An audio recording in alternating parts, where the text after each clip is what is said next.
Joe Rogan said something that just enraged me. It just made me so mad. He encouraged people to vote Republican, which I know you're probably thinking, whatever, that's Joe Rogan now, he's super far right. I think he's more complicated than that. I do think he has more mixed bag opinions than most people these days. Most people just fall into a camp really obviously. I think he genuinely is very easily swayed. So lately he's had a lot of right-wing people on, so then he gets swayed to the right. But when he's had more left-wing people on, he endorsed Bernie Sanders, right? So these days he does seem to be more conservative, but I think you could conceive of a situation where he's not. And it's so important that we follow his opinions because, guys, he has a gargantuous audience. So many people go to him. And that's much of what they hear about politics is based on my experiences. A lot of people who listen to him, that's really where they hear the most about politics. And so he drives, even though he doesn't see himself as this, a lot of the opinions of many Americans. And so him saying this statement, as you're about to see, is not good in my opinion. So here, Joe Rogan saying that people should vote Republican. So upsetting. So dumb. But, you know, I hope there's lessons learned in this because this is and they're talking about the response to COVID, which I'll discuss everything that's said in this clip right after. New thing. We had never had this before. No one who is alive today had ever experienced a true pandemic. And I'm hoping that now that this is over, people are going to, recognize that some serious errors were made and not repeat those. That's the best you can get out of it. But as far as compensation for all those people that were forced to close their businesses and keep their doors shuttered and lost everything that they'd worked for decades to build, no, they're just going to be angry. So what do you tell those people? Vote Republican. And he's chatting with Aaron Rodgers. That's what a lot of them are going to do anyway. Yeah? Yeah. Oh, yeah. I mean, more than 1 million people.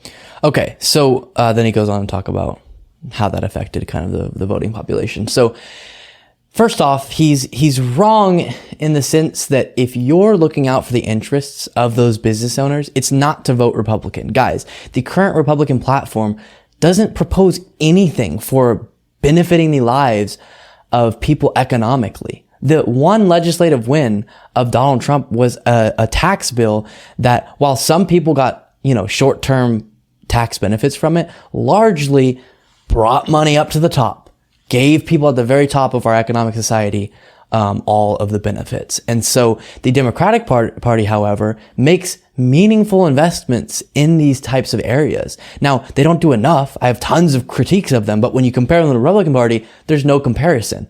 And so Joe Rogan, I know he's just saying that because the Democratic Party was the one seen to push for a lot of these policies that, granted, did hurt businesses, and granted, oftentimes went the wrong way.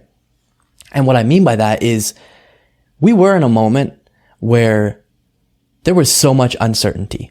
COVID was something no one knew how to deal with. And so local and statewide individuals, politicians, representatives were trying to do the best they could, both following health guidelines and thinking about optics. So one of the things they talk about is how some person he talked to said they shut down outdoor dining just for optics, even though there didn't seem to be reason to believe it was spreading COVID that much, or how beaches were shut down. Would beaches really?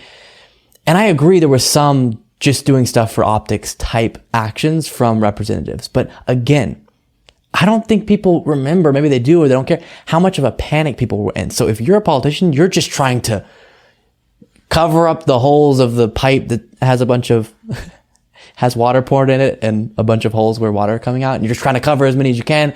You're trying to both save yourself politically while also not allowing the spread to happen too much. So when you see a spike, maybe you do just a big virtue signal by closing down outdoor dining. But Republicans and Democrats were dealing with this, and there was just a mad dash to figure out what the heck to do. And I think overcompensating, while sometimes maybe have damaged people's lives, and I definitely sympathize with that, that is better than completely undercompensating and having millions of people dying from this disease, which we did stuff and still over 1 million people died. If we hadn't, so many more lives would have been lost.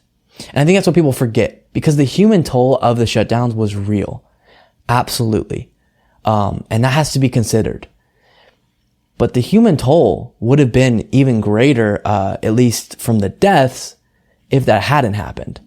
And some, we can look back in retrospect and say that one wasn't necessary. That was silly. That wasn't necessary. I agree. But that's what's going to happen when you're dealing with a once in 100-year pandemic.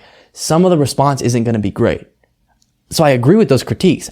That does not mean that for some reason the Republican Party is better going forward, or that voters should vote for them if they were upset by COVID policies.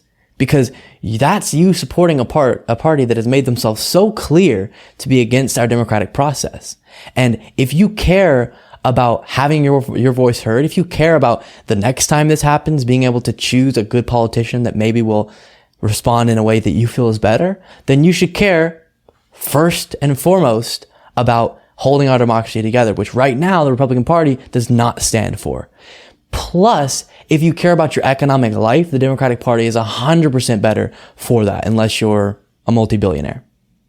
So him encouraging his viewers to do so, or making a statement that would encourage them to do so, is horrible. Because right now, I'm sorry to say, even though I know plenty of Republicans who don't support this and are great people, there is a big chunk of the Republican Party that right now has control over the Republican Party that is openly anti-democratic, that supported a candidate, or I should say supported an individual who actively tried to overturn an election.